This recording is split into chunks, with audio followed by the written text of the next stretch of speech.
Salut à tous, une petite vidéo de news pour vous informer de ce qui s'est passé pendant Japan Touch Haru, Neocast, mais aussi quelques petits trucs sur l'épisode 15. Une petite convention à laquelle je vais faire acte de présence, je vais participer à un petit atelier pendant cette convention qui s'appelle Siena le 28 mai prochain. Et ouais, quelques petites news sur les choses qui vont arriver dans pas si longtemps j'espère. Alors, on commence tout de suite donc.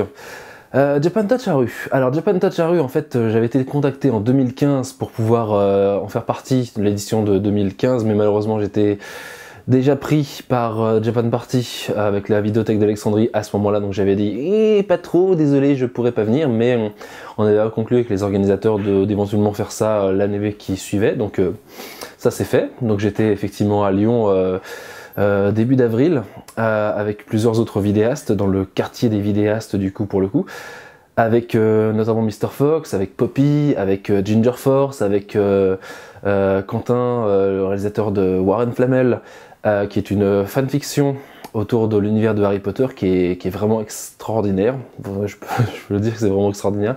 Et qui fait un travail de malade mental, c'est vraiment extraordinaire. Je pense que vous pourrez le voir avec l'extrait que je mettrai ici, pour le coup, et je vous encourage à aller voir un petit peu ce qu'il fait sur sa chaîne. Il y avait aussi In The Panda, il y avait pas mal de monde, je suis passé en live sur une petite interview à un moment donné, et oui, bien sûr, il y avait monsieur Seb Lacheret du Geektionnaire, hein Seb? Moi je sais que tu regardes, tu es beau Seb, tu es beau, tu n'as plus de cheveux mais tu es beau, tu le sais très bien. Ouh. Et donc la convention s'est très bien passée, dans le sens où on a été vraiment super bien traités. C'était vraiment quelque chose qui m'a fait plaisir après le fiasco total qui était Hero Festival dont je vous ai parlé dans une vidéo de news précédente, où j'étais littéralement invité sans être invité, et ça s'était très mal passé, où les mecs avaient inscrit mon vrai nom à la place de mon pseudo, où les conférences étaient suivies, mais il n'y avait aucune question, mis à part des questions qui n'avaient rien à voir, genre vous êtes youtubeur, enfin le truc qui n'aurait jamais dû arriver si la communication avait été faite autour de ma venue, mais bon apparemment il y a eu des problèmes ou je ne sais quoi autour de ça. Bref, c'est derrière moi, et fort heureusement que c'est derrière moi. Et donc j'ai fait une petite conférence là-bas qui m'intéressait depuis un petit moment, depuis que la chaîne, comment ça s'appelle, Rocket Jump School avait fait une vidéo dessus qui s'appelait Why CGI Sucks Except It Doesn't, qui veut dire en gros pourquoi l'image de synthèse c'est nul, mais en fait pas vraiment pour le coup, qui montrait comme quoi l'image de synthèse il y en a partout, on peut pas y échapper, et la seule façon pour laquelle on la voit aujourd'hui, c'est parce que généralement ce sont des mauvais films qui en font l'emploi, et donc on n'est pas captivé par le scénario, par le film lui-même. Du coup on sort du film et puis on voit que les effets spéciaux sont mauvais, ce genre de choses.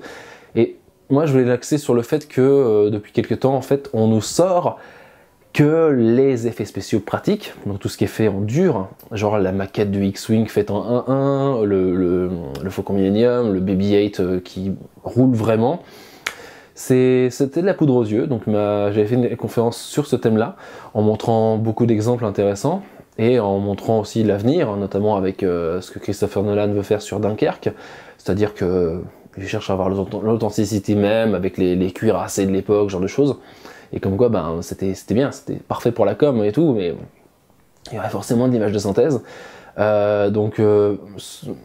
C'était un atelier une conférence que j'ai animée assez tôt le matin du premier jour, donc le samedi, qui m'a fait un peu peur au début, parce qu'en fait j'avais que 3 personnes dans la salle au tout début, ça s'est terminé une grosse vingtaine à la fin. Donc de ce côté-là c'était un peu dommage. Je voulais la filmer, puis au final Mr. Fox avait oublié sa caméra.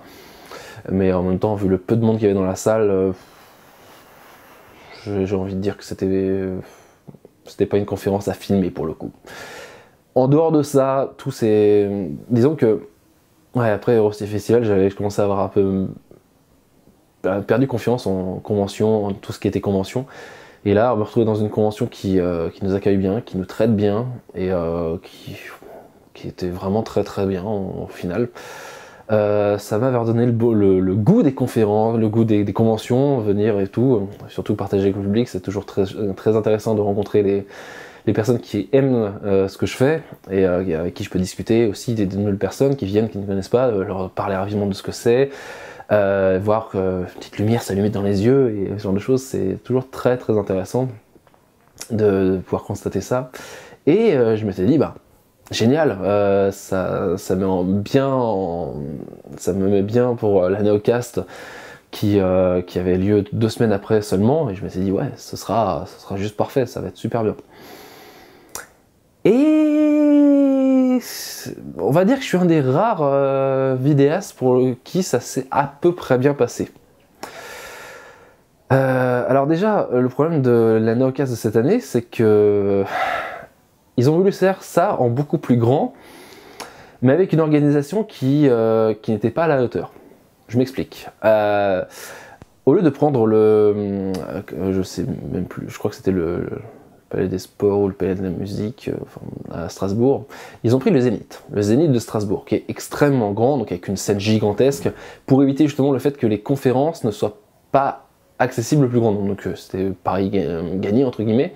La salle était gigantesque pour justement que le plus de monde puisse assister aux conférences. Le problème, c'est qu'en fait, l'accent de cette Neocast a été mis sur les très très gros vidéastes. Ce qui fait que moi, qui l'an dernier avait ouvert la convention avec la toute première conférence de la convention, du coup pas énormément de monde dans la salle parce que forcément les gens étaient en train d'arriver et forcément un peu comme à Japan Tattoo pour le coup, c'était le début de la convention et personne, tout le monde était encore dans la convention, pas vraiment dans les salles de conférence pour le coup. Cette année à Neocast, je n'ai pas eu droit à la grande salle parce que c'était réservé aux très gros vidéastes. Donc il y a des très gros vidéastes auxquels je dis ouais carrément, puis d'autres je me dis mais pourquoi faire autant de facs, parce qu'il y a eu des facs à rallonge. Beaucoup de gens ont appelé la Neocast 2 la néo-fac pour le coup, parce qu'il y avait tellement de facs différentes et variées que c'était à se demander où est passé l'esprit de la première convention où il y avait beaucoup de culture, énormément de culture mis en avant, et puis là en fait c'était plus la foire aux très gros vidéastes, et ça m'a un peu refroidi. Pour ceux qui l'ont vu, j'ai posté la conférence que j'ai faite à Neocast justement il y a quelques jours sur la chaîne. Cette conférence a été donnée dans une petite salle qui en fait avait lieu sur les côtés. Il y avait la grande salle au centre, puis de chaque côté un atelier. Le problème c'est que, vous l'avez entendu dans la vidéo de la conférence, c'est que la salle était très loin d'être insonorisée et à côté d'un stand de jeux vidéo musicaux. Je pense à un Guitar Hero, ce genre de choses, mais à même pas 10 mètres. Donc une salle à ciel ouvert, et encore moi j'ai eu de la chance parce que le dimanche, à l'heure à laquelle avait lieu ma conférence, le dimanche, ils avaient rajouté des micros. Le samedi, il n'y avait pas de micro.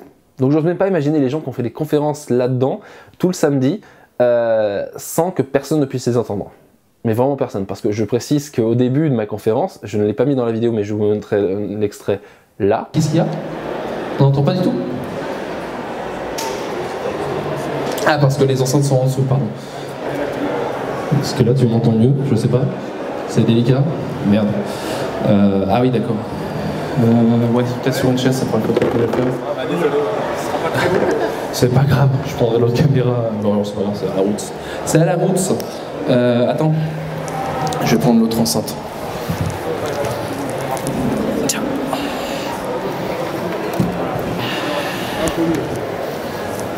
Alors, est-ce que là tu entends mieux? C'est mieux? Ok. Les gens n'entendaient rien. Les gens n'entendaient rien du tout. Du coup, on a dû faire en sorte que ça puisse à peu près marcher.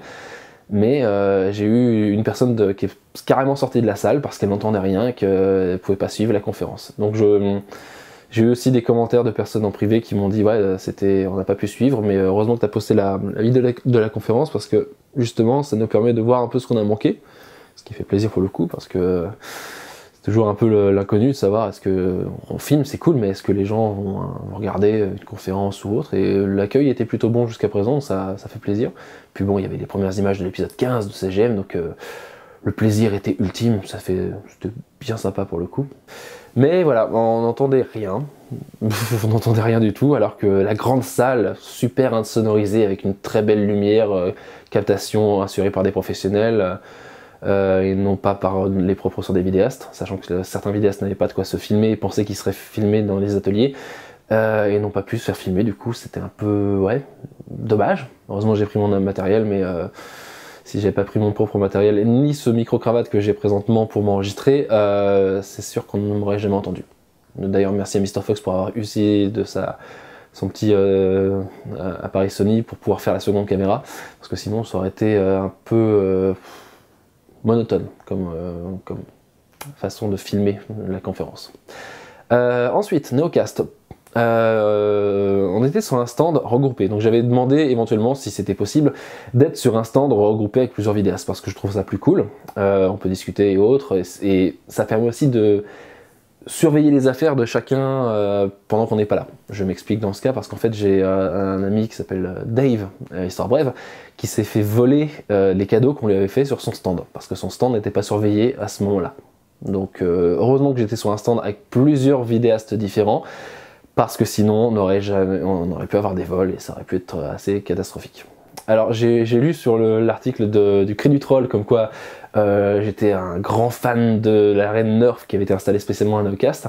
Le problème c'est que non, je n'étais pas du tout à l'arène Nerf, j'y suis allé plusieurs fois pour voir comment c'était dès l'extérieur, regarder un peu les fusils, les mitraillettes, tout ce qui est du Nerf quoi.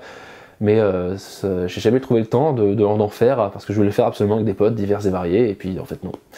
Du coup en fait je me suis baladé dans la convention, ce qui m'a permis de passer sur un stand de post-prod où ils avaient un fond vert et tout, c'était plutôt cool, avec de l'intégration avec des zombies, c'était pas non plus de la très grande qualité parce que les mecs devaient faire ça en travail à la chaîne, littéralement quelqu'un passait et puis ça durait 20 minutes pour faire le compositing et tout ce genre de choses. Du coup, forcément, c'était pas non plus fait avec un grand soin, mais ça rentre très bien pour ce que c'était. Et on nous avait dit en amont comme quoi il y aurait un stand Canon. Donc je filme avec un Canon 700D, avec l'objectif de base un 18-55 en 3.5, 5.6. Et je m'étais dit, ouais, super. Enfin, nous avait vendu comme quoi on aurait accès à éventuellement des bons de réduction pour acheter des objectifs, ou alors tester des objectifs sur nos appareils. C'était génial. On se disait, ouais, ça va être super cool, un partenariat avec Canon et tout.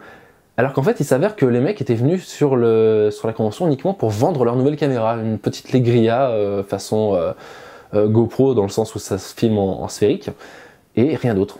La seule chose sur le stand, ce qu'on pouvait vraiment faire, mis à part discuter avec les responsables commerciaux qui étaient prévus, c'était participer au concours en faisant une vidéo à la con avec leur appareil, mais uniquement sur le stand, pas en se baladant dans la convention ou autre, ce qui aurait pu donner un truc génial. Et non. Du coup, c'était une grosse déception pour le coup, pas extraordinaire. Ouais, je me suis baladé un peu partout, j'ai pu aller voir différents stands. Et aussi, j'allais souvent dans l'espace VIP, où cette année, en fait, les bénévoles n'étaient pas acceptés dans le stand VIP parce qu'il y a eu des problèmes l'an dernier avec un bénévole en particulier qui avait fait un foutra pas possible après la convention. On l'avait tous en ami et puis il nous a tous un peu fait chier, littéralement fait chier pour le coup. Donc du coup, les bénévoles ne pouvaient plus accéder à l'espace VIP, ce qui était pas plus mal quelque part pour se reposer. Et j'allais souvent là-bas pour une grande raison particulière. C'était le seul endroit de la convention où il ne faisait pas froid. Parce qu'on s'est retrouvé en fait avec le Zénith qui était non chauffé. Donc le matin ça allait parce qu'en fait le nombre de visiteurs avec la chaleur humaine qui se dégageait et autres compensait ce manque de chauffage. Mais au fur et à mesure de la convention, quand on est au stand, le stand 42 sur lequel j'étais était situé à 2 mètres des portes. Donc les portes qui s'ouvraient, les courants d'air qui nous arrivaient avec les bourrasques de froid dans la gueule. Beaucoup de gens sont tombés malades après la convention. Moi, heureusement, peut-être parce que j'étais au traitement antibiotique à ce moment-là pour ma gorge, ça ne m'est pas arrivé. Mais beaucoup de monde sont tombés malades. Donc du coup, j'étais souvent dans l'espace VIP de façon à pouvoir me réchauffer et pas rester tout le temps sur le stand où les gens caillaient leur race, littéralement. Et c'est pas le plus gros problème en fait de cette convention.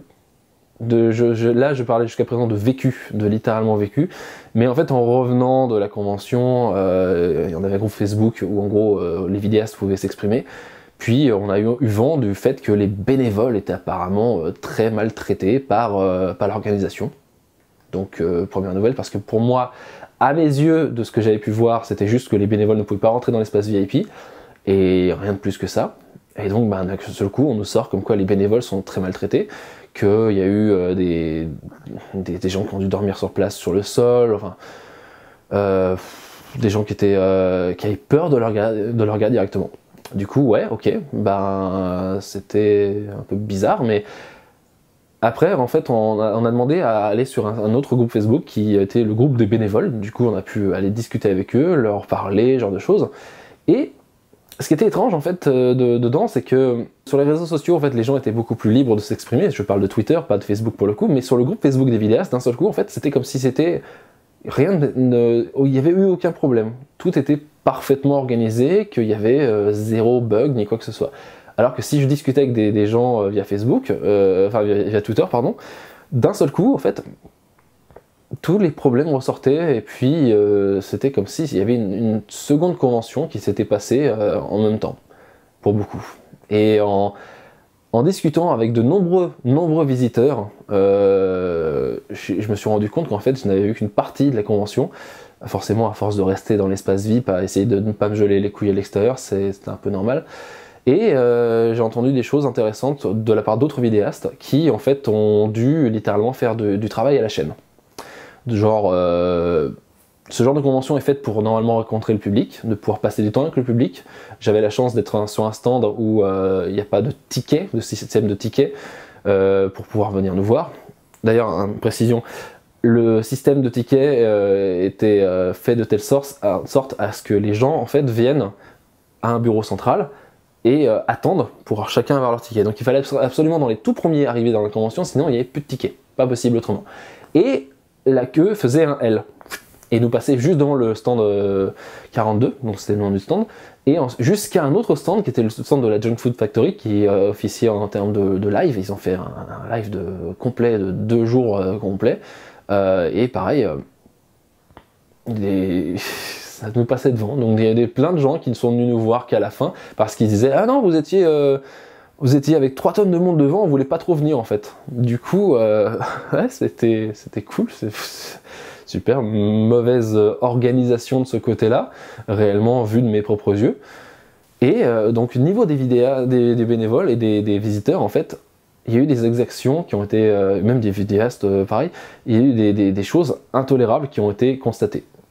Le fait donc de ne pas pouvoir discuter autant qu'on voulait avec les visiteurs, donc ceux qui avaient des tickets principalement, le fait de ne pas pouvoir sortir de son stand et juste aller prendre une pause sans se faire appeler apparemment sur son téléphone pour revenir sur le stand seulement 15 minutes après parce que les gens s'impatientaient pour avoir les tickets, le fait de devoir faire du travail à la chaîne pour que tout le monde puisse avoir sa dédicace alors que c'est censé ne pas être l'usine. Puis niveau des bénévoles, des choses qui ont... que je ne peux pas concevoir en fait, c'est assez étrange de voir ça. Et en fait, je m'étais dit, bon bah ça se trouve c'est juste une partie des personnes qui ont vécu ça et c'est une minorité.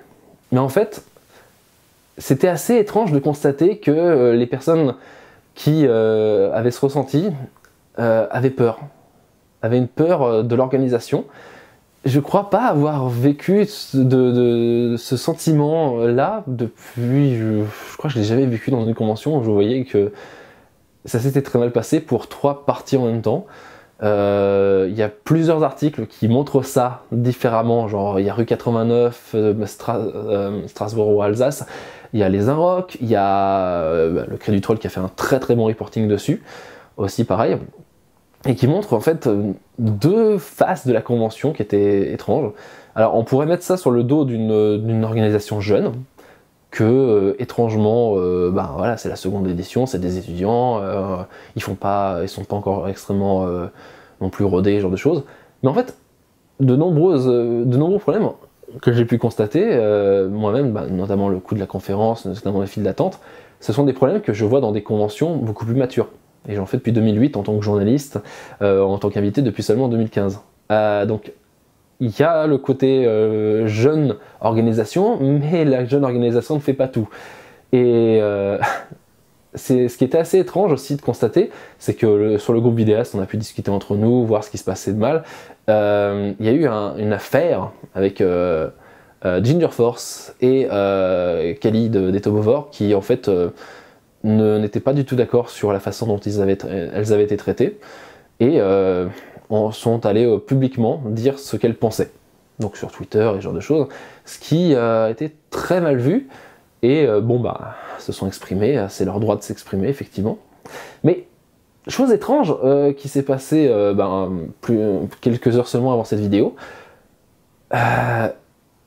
elles ont supprimé tous leurs tweets et marqué comme quoi elles s'excusaient, que suite à la demande de la Neocast, elles avaient effacé leur tweet et s'excusaient en même temps.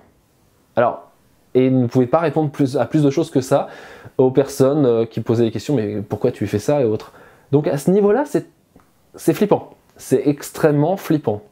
Donc, est-ce qu'il y a un avocat qui leur a dit, ou est-ce que c'est des pressions qui ont été faites pour que les tweets soient enlevés, que le bashing soit enlevé? Je n'ai jamais vu ça. Littéralement, je n'ai jamais vu ça. Surtout que, en fait, il y avait aussi un communiqué des bénévoles qui à la base devait être mis en avant, genre, voilà, ce qui s'est vraiment passé selon nous, les bénévoles. J'ai le communiqué en entier, mais étrangement, en fait, après que ce communiqué ait été publié, les organes ont demandé à ce que certaines choses soient modifiées, parce qu'elles semblaient erronées selon eux.